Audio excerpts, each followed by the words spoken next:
Well, thank you all. My name's Kelly Clyburn, and this is Gene, and then Joe Mayab. He's our principal.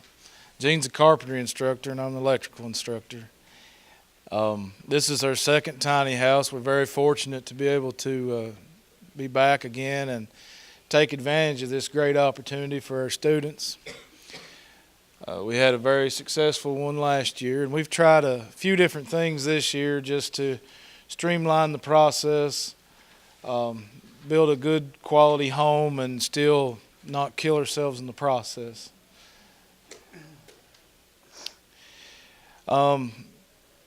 We did make a profit on ours last year, so we had in the neighborhood of 18.5.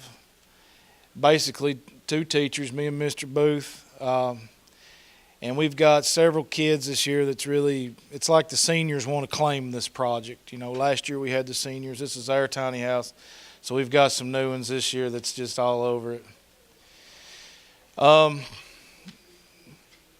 Last year we had a little problem with the profile, the size of it. Where we built it at wasn't level. So it was a challenge. We found a new place to build it. And helped us not go over the height of it. We went with board and batten siding. Last year we used like a D-log pattern. Looked really nice. This looks good too, but of course we had to paint it. We went back with tongue and groove flooring on the inside floor, and a really neat aspect was it's all locally grown and harvested and produced in Wolfe County, I believe, is where we got it from. Some lessons that we learned from last year. We completed much more of the framing, plumbing, and stuff like that inside. That was Mr. Booth's idea. And I really appreciate it because it made it, from the electrical aspect, it made things a lot easier. It didn't go outside really until the roof was ready to go on. And like I said earlier, we used a better piece of real estate to build it on. Here's some pictures of Mr. Booth. I'll let him talk to you here. You want to talk to him, or? Sure. I don't want to hog it all, you know. I guess I'm supposed to say no. I don't want to talk to him. Yeah, this is inside the shop, and it looks like we've got the floor finished, and those are the walls that are laid out on the floor that the kids have framed. We tried to do as much framing inside as we possibly could, including the roof. We framed the roof inside, and then once we took the trailer out with the floor on it, we assembled everything. So pretty much after we moved the trailer out, we had it under roof in a week, probably less. Of course, the weather, it wasn't very cooperative, and we missed a lot of snow days and sick days and so on and so forth. But so here's the roof that we framed inside the building, or inside our shop and then I actually had the kids assemble it and everything, and they got to do lessons on how it was going to be constructed and so on and so forth. So, and then it looks like this is the second floor wall assembly that they're doing inside the shop.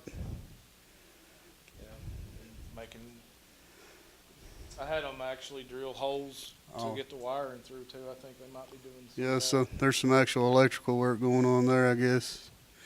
And then here's the walls on the trailer inside the shop. This is just the first floor. I guess we actually put the first floor walls up, didn't we, before we moved it out? So before it got too tall. Another shot of the wiring. The wiring, and you can see around the back we actually got some of the plumbing in it. And then we put the shading on before we took it out. So here's one of our seniors. Looks like he's doing some plumbing work there. Yeah. Same senior. Superman. Yeah, Superman. This is a shot from inside the building. As you can see, the opening there goes into the loft section. So, and then we put a bump out on the end there. We're going to put our bathroom sink and countertop inside that bump out at the end of the trailer. Just another shot. The rough openings for the doors and the windows. And this is the loft section. We call it a crawlway for one loft. One loft is actually 8 by 10, and the second loft is 6 by 10. So And that's just kind of recapping. You know, the weather got us, flu, and I'm sure everybody missed a lot of time at school this year, and it put everybody behind. this is a few kids cutting trim for the outside sheet, outside exterior. And then here's just a shot of the board and batten and the windows once they were put in. And again, with ours, we tried to outsource most of the things locally from eastern Kentucky, or at least within Kentucky. Our windows, we found a place in western Kentucky that cut us a good deal on them. So our windows are even built in Kentucky. We use Taylor metal. Taylor metal over in Prestonsburg. And it's a little different, but it's really grown on us, and the kids love it. We get it back, we're going to really, we put a lot of emphasis last year on the outside, and although I think the outside looks fine this year, we're really going to put a lot of more emphasis on the inside of ours this year. We're going to put,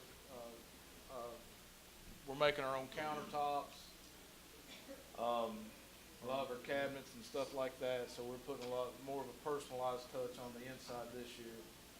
It would be great, you know, of course, if the grant was $30,000, we could do it all the way around, but, you know, you do what you can do, and it's a great project. It turns out wonderful. And I'll just flip through these. I'm about out of time.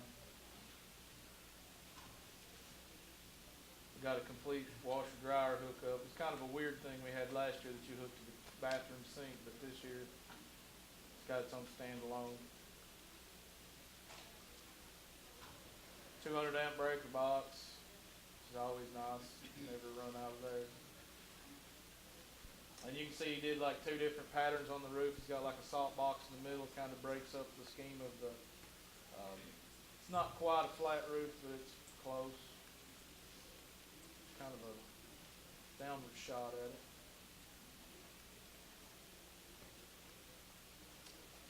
And we got a little update page there. Breathitt Tiny House. If you want to check her progress, our business teacher Jerry Smith keeps us updated on that. Takes care of the finances. That's pretty much it.